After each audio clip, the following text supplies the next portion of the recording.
وہ یہ کہ قرآن مجید میں لفظ اطاعت کے ساتھ جو حکم آیا ہے نا اطاعت کرنے کا، جیسے فرمایا یا ایھا الذین آمنوا اطیعوا اللہ و اطیعوا الرسول، جہاں لفظ اطاعت کے ساتھ حکم آیا، یا واطیعوا اللہ و اطیعوا الرسول فإن تولیتم فإنما علی رسولنا البلاغ المبین، یا قل اطیعوا اللہ و اطیعوا الرسول فإن تولوا فإنما علی ما حمل، یا ایھا الذین آمنوا اطیعوا اللہ و اطیعوا الرسول ولا تبطلوا اعمالکم، اس طرح ایسی آیات جن میں اطاعت کے لفظ کے ساتھ حکم آیا ہے اطاعت کرنے کا۔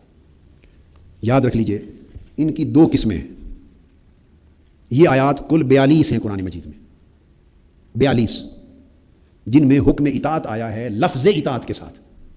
ویسے اس کے علاوہ دیگر آیات الگ ہیں جس میں اطاعت کا لفظ استعمال نہیں ہوا، کوئی اور لفظ استعمال ہوا ہے، جیسے فلا وربک لا یؤمنون حتی یحکموک فیما شجر بینہم، لفظ اطاعت نہیں آیا، تحکیم آیا، فلا وربک کے ساتھ لفظ اطاعت نہیں، مگر حضور کے حکم کا حجت ہونا ثابت ہوا۔ یا ما کان لمؤمن ولا مؤمنۃ اذا قضى الله ورسوله امرا ان يكون لهم الخيار، لفظ اطاعت نہیں آیا مگر حضور کے حکم کا حجت ہونا الگ طریق سے ثابت ہے۔ یا ما آتاکم الرسول فخذوه وما نهاکم عنه فانتهوا، لفظ اطاعت نہیں آیا مگر حضور کی حدیث سنت اور حکم کا حجت ہونا ثابت ہوا۔ ولا يحرمون ما حرم الله ورسوله، اور وہ لوگ اس چیز کو حرام نہیں جانتے جسے اللہ اور اس کے رسول نے حرام کیا ہے، تو تحریم کا لفظ آیا ہے، لفظ اطاعت نہیں آیا۔ تو اس طرح اگر دیکھیں تو سینکڑوں آیات ہیں، میں نے آپ کو بتایا کہ تعداد میرے نزدیک 300 تک پہنچتی ہے جس میں حضور علیہ السلام کی حدیث و سنت اور آپ کے ہر حکم کی حجیت ثابت ہوتی ہے، لیکن میں ان 300 میں سے صرف ایک قسم کا ذکر کر رہا ہوں، اور وہ قسم وہ ہے جس میں لفظ اطاعت آیا ہے کسی بھی صیغہ کے ساتھ، کسی بھی خاطیو کے صیغہ کے ساتھ آیا، یا اطاع آیا، یا من یطع الرسول یطع آیا، یا یطاع باذن اللہ آیا، اطعنا آیا، اطیعونی آیا، کسی بھی صیغہ کے ساتھ جہاں لفظ اطاعت کے ساتھ حکم آیا ہے۔ وہ آیتیں 42 ہیں، کتنی؟ 42۔ بڑی خاص بات اور وہ یہ کہ 42 آیتوں میں 22 آیتیں ایسی ہیں، ان 42 میں سے 22 آیات ایسی ہیں جن میں اللہ کی اطاعت اور رسول کی اطاعت دونوں کا ذکر ہے اکٹھا، جیسا کہ قل اطیعوا اللہ و اطیعوا الرسول، یہ اطیعوا اللہ و رسولہ اکٹھا ذکر آیا ہے، اطاعت الہی کا اور اطاعت رسول کا، دونوں اطاعتوں کا اکٹھا ذکر ہے۔ تو حجت تو ثابت ہو گئی کہ اللہ نے اپنی اطاعت کے ساتھ اپنے رسول کی اطاعت کو ہر جگہ لازم و ملزوم رکھا، مقرون رکھا، ایک ہی حکم کے تحت رکھا۔ ایسی آیتیں 22 ہیں جن میں اللہ اور رسول کی دونوں اطاعتوں کو یکجا کیا گیا ہے، یکجا۔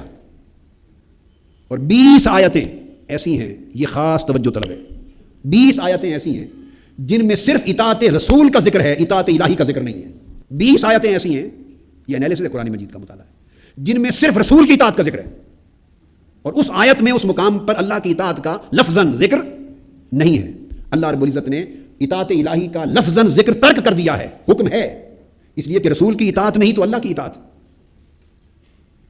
رسول کی اطاعت ہی اللہ کی اطاعت ہے، اللہ کی اطاعت رسول کی اطاعت میں شامل ہے، اور رسول کی اطاعت ہی اللہ کی اطاعت ہے۔ مگر میں عرض کر رہا ہوں جیسے اطیعوا اللہ و اطیعوا الرسول دو اطاعتوں کا الگ الگ ذکر تھا اکٹھا، تو 20 آیتیں ایسی ہیں جہاں صرف رسول کی اطاعت کا حکم ہے اور لفظاً اللہ کی اطاعت کا حکم ہی نہیں آیا۔ کتنی بن گئی کل آیات؟ 42، اور الحمد سے لے کر والناس تک اب اس کے برعکس کرتا ہوں۔ ایسا تو اللہ نے کیا 20 مقامات پر کہ اطاعت رسول کا حکم دیا اور لفظاً اپنی اطاعت کا ذکر نہیں کیا، مگر الحمد سے والناس تک ایک آیت بھی ایسی نہیں ہے پورے قرآن میں کہ اسی طریق پر کسی ایک جگہ اللہ نے فقط اپنی اطاعت کا حکم دیا ہو اور رسول کی اطاعت کا ذکر نہ کیا۔ یہ بات میری آپ کی سمجھ میں آئی؟ 20 جگہیں ایسی ہیں قرآن میں، 20 جہاں اللہ تبارک و تعالیٰ نے صرف اطاعت رسول کے ذکر پر اکتفا کیا، قناعت کی، چونکہ اس اطاعت رسول میں خود اطاعت الہی حکمن اور معنن شامل ہوتی، مگر ایک آیت بھی پورے قرآن میں الحمد سے والناس تک نہیں، اس کے برعکس کہ وہ اپنی اطاعت کا ذکر کرے مجرد اور رسول کی اطاعت کا ذکر چھوڑ دے۔ تو اس نے تو اگر کہیں چھوڑا ہے لفظاً تو اپنی اطاعت کا ذکر چھوڑا ہے 20 مقامات پر، مگر رسول کی اطاعت کا ذکر ایک جگہ بھی نہیں چھوڑا، یا اپنی اطاعت کے ساتھ مقرون کیا ہے، مقرون کیا جوڑا ہے، یا تنہا اطاعت رسول کی بات کی ہے، اپنی اطاعت کا لفظاً ذکر نہیں کیا، اس لیے کہ جب رسول کی اطاعت ہو گئی تو اللہ کی اطاعت خود بخود ہو گئی۔ اس کے میں صرف 2-3 نمونے دیتا ہوں، پھر ہم آگے موضوع کی طرف بڑھتے ہیں، بس نمونے دیتا ہوں۔ جیسے قرآن مجید کی اسی آیت پہ غور کر لیجئے، سورہ النساء آیت نمبر 80، توجہ سے فرمایا من یطع الرسول فقد اطاع اللہ، جس نے فقط، قرآن کہتا ہے جس نے رسول کی اطاعت کر لی اس نے اللہ کی اطاعت کر لی۔ تو بولیے حکم کس کی اطاعت کا ہے، 2 کا یا 1 کا؟ بولیے حکم کس کی اطاعت کا؟ دو اطاعتوں کا حکم ہے یہاں پر یا ایک کا؟ من یطع الرسول فقد اطاع اللہ، یہ تو اس کا نتیجہ ہے کہ اگر رسول کی اطاعت کر لی تو وہ خود بخود اللہ کی اطاعت ہو گئی، اللہ اسے اپنی اطاعت تصور کر لے گا، یہ تو اس کا حکم ہے، آگے یہ اس کا صلہ اور نتیجہ ہے، مگر حکم جو دیا جا رہا ہے جو رسول کی اطاعت کر لے، ترکیز اطاعت رسول پر ہے۔ اسی طرح قرآن مجید میں اس آیت پہ غور کیجئے، وما ارسلنا من رسول الا لیطاع باذن اللہ، ہم جس بھی رسول کو بھیجتے ہیں، جس رسول کو بھی بھیجتے ہیں، صرف اس لیے بھیجتے ہیں کہ امر الہی سے اس کی اطاعت کی جائے۔ بولیے کتنی اطاعتوں کا ذکر ہے یہاں؟ اللہ کا امر کس کی کتنی اطاعتوں کے لیے؟ اذن الہی کتنی اطاعتوں کے لیے؟ لیطاع، تاکہ اس رسول کی اطاعت کی جائے، یہ اللہ کا امر ہے، اس لیے بھیجتے ہیں۔ آپ کو بات سمجھ آ گئی؟ اب ایک اور آیت کوٹ کرتا ہوں بطور نمونہ، سورہ النور آیت نمبر 56، فرمایا واقیموا الصلاۃ وآتوا الزکاۃ وأطیعوا الرسول لعلکم ترحمون، فرمایا لوگوں نماز قائم کرو اور زکوٰۃ ادا کرو اور رسول کی اطاعت کرو تاکہ تم پر رحم کیا جائے۔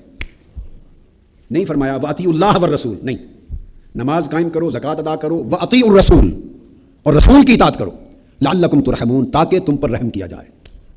حکم ایک اطاعت کا دیا اور نتیجہ اس کا خود بخود اللہ کی اطاعت ہے، کیونکہ اللہ نے قاعدہ مقرر فرما دیا من یطع الرسول فقد اطاع اللہ، جس نے رسول کی اطاعت کر لی بس اسے اب فکر مند ہونے کی ضرورت نہیں، اس نے اللہ کی اطاعت کر لی، وہ اللہ کی اطاعت ہو گئی۔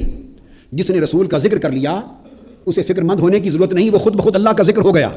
اسی طرح مثال کے طور پہ سورہ آل عمران میں ارشاد فرمایا، رسول کا بیان، وجئتکم بآیۃ من ربکم فاتقوا اللہ واطیعونی، میں تمہارے پاس تمہارے رب کی طرف سے نشانی لے کر آیا ہوں، فاتقوا اللہ، بس اللہ سے ڈرو، واطیعون، اور میری اطاعت کرو، اللہ کا تقوی اختیار کرو، اور رسول فرماتا ہے اطاعت میری اطاعت کرو۔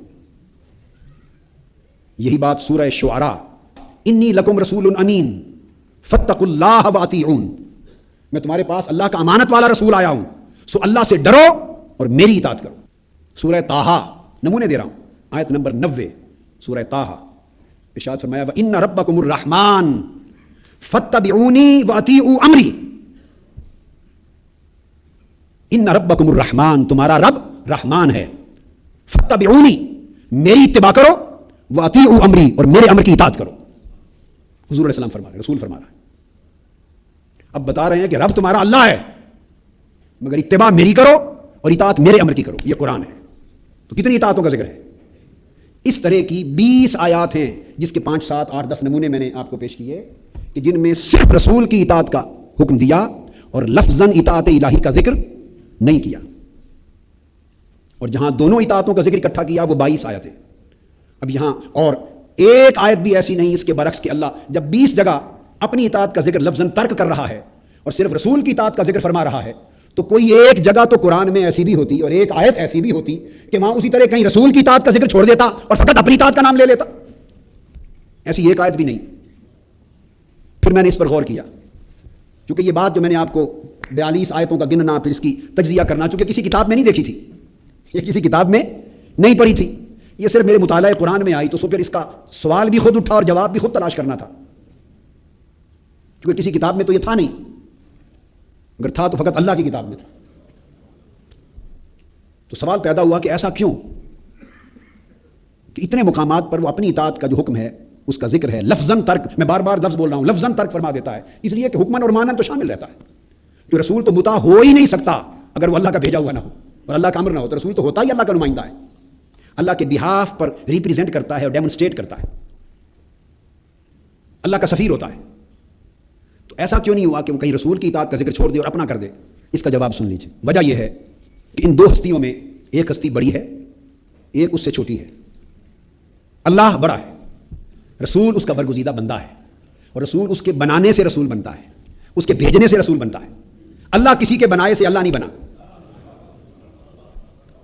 قل هو اللہ احد اللہ الصمد لم یلد ولم یولد، اللہ کسی کے بنائے سے نہیں بنا، رسول اس کے بنائے سے رسول بنا ہے۔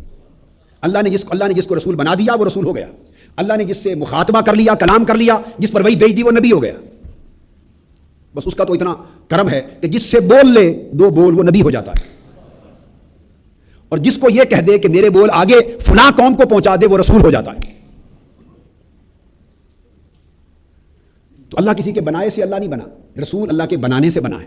وہ خالق ہے، رسول مخلوق. وہ مالک ہے، رسول مملوک. وہ معبود ہے، رسول عبد، عبد مکرم، عبد مقرب. سو وہ بڑا ہے، رسول اللہ کے بندے ہونے کے ناطے اللہ سے چھوٹے مخلوق جو ہوئے. اب نقطہ سمجھیں، مثال دیتا ہوں. دو کا ذکر ہو، ان میں ایک بڑا ہو ایک چھوٹا، ایک بڑا ہو ایک چھوٹا. اور بڑا سب کچھ دینے والا ہو اور چھوٹا اس کے دینے سے سب کچھ بننے والا ہو.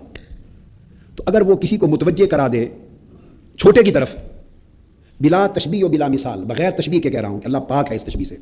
باپ بھی ہے کھڑا اور بیٹا بھی ہے، نہ وہ باپ نہ رسول بیٹا، نہ وہ کل نہ جز، بلا تشبیہ. تم سمجھا رہا ہوں. اگر باپ اپنے بیٹے کی طرف اشارہ کر کے کہہ دے کہ جو اس سے محبت کرے گا وہ مجھ سے محبت کرے گا، تو چونکہ وہ اس کا بیٹا چھوٹا ہے تو بندے چھوٹے سے محبت کر کے بڑے کی محبت سے بے نیاز نہیں ہوں گے. وہ سمجھ رہے ہیں کہ مقصود اس کی محبت ہے، اور یہ اس نے اس کا طریق بتایا ہے. جو اس میرے بیٹے سے محبت کرے گا وہ مجھ سے محبت کرے گا. من احب حسنا و حسینا فقد احبنی. جس نے حسن اور حسین سے محبت کی اس نے مجھ سے محبت کی. تو بتایا یہ جا رہا ہے کہ اصل مقصود اور منزل محبت مصطفیٰ ہے، میری محبت ہے. مگر میری محبت کو پانا ہے تو حسن اور حسین سے محبت کرو. اب بات کو سمجھ رہے ہیں نا؟ من احبنی فقد احب اللہ. جس نے مجھ سے محبت کی اس نے اللہ سے محبت کی. تو یہاں مراد کیا ہے کہ اصل مقصود محبت الہی ہے، اور اللہ کی محبت کو پانے کا واحد وسیلہ محبت رسول ہے. تو بات یہ ہے کہ اگر چھوٹے پر مرکوز کر دے، چھوٹے پر، تو جس بڑے کی وجہ سے وہ بڑا بنا ہے لوگ اس سے بے نیاز نہیں ہوتے، اس سے توجہ نہیں ہٹتی. وہ چھوٹا پھر بھی واسطہ رہتا ہے، منزل وہی بڑا رہتا ہے. اور اگر بڑا اپنے اوپر مرکوز کر دے، یوں کہہ دے کہ جس نے مجھ سے محبت کی اس نے گویا میری ساری آل اولاد سے محبت کر لی. اب جب یہ بات ہو گئی تو لوگ اس بڑے سے محبت کریں گے اور باقی ساری آل کو چھوڑ دیں گے کہ مقصود انہیں ڈائریکٹ حاصل ہو گیا، ڈائریکٹ مل گیا.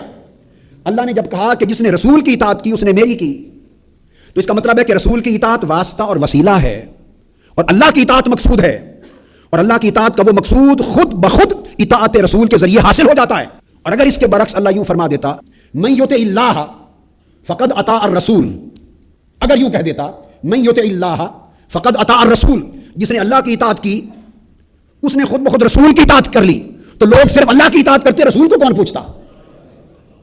لوگ رسول کو چھوڑ دیتے، رسول کو بھول جاتے، رسول کی اطاعت کی اہمیت بھول جاتی، رسول کی محبت کی اہمیت بھول جاتی، رسول کی عظمت بھول جاتی، رسول کی عزت اور حرمت بھول جاتی، اس لیے کہ بڑا راست جو مل گیا. وہ کہتے وسیلے کو کیا لینا ہے جب منزل مل گئی. تو اگر اللہ اپنا ذکر کرتا اور رسول کا چھوڑ دیتا تو رسول ڈی گریڈ ہو جاتا، رسول کا ذکر ایلیمینیٹ ہو جاتا. اور جب اللہ نے صرف رسول پر مرکوز کر دیا کہ ان کی اطاعت کر لو خود بخود میری ہو جائے گی، تو اس سے رسول ڈی گریڈ نہیں ہوا اور نہ اللہ ایلیمینیٹ ہوا، اس سے رسول اپ گریڈ ہوا، ایلیویٹ ہو گیا. حضور ایلیویٹ ہو گئے اور اللہ ایلیمینیٹ نہیں ہوا. حضور کا درجہ بلند ہو گیا اور اللہ کے درجے میں کوئی کمی نہیں آئی. اور اگر اللہ فرما دیتا جس نے میری اطاعت کی اس نے خود بخود رسول کی اطاعت کر لی، تو رسول کی اطاعت لوگوں کے نزدیک غیر اہم ہو جاتی. سو اللہ تبارک و تعالیٰ نے امت کو توجہ اس امر کی طرف دلائی کہ تم مرکوز کرو اپنی توجہ میرے رسول پر، میرے نبی پر، اس کی محبت پر، اس کے ادب پر، اس کی قربت پر، اس کی حرمت پر، اس کی اطاعت پر، اس کی اتباع پر، اس کی رضا پر، اس کے تعلق پر، اس کی نسبت پر. خود کو میرے رسول سے جوڑو، اور جو میرے رسول سے جڑ جائے گا وہ خود بخود مجھ سے جڑ جائے گا. ان الذین یبایعونک انما یبایعون اللہ. جو آپ سے بیعت کر لیں گے وہ مجھ سے بیعت ہو گئے.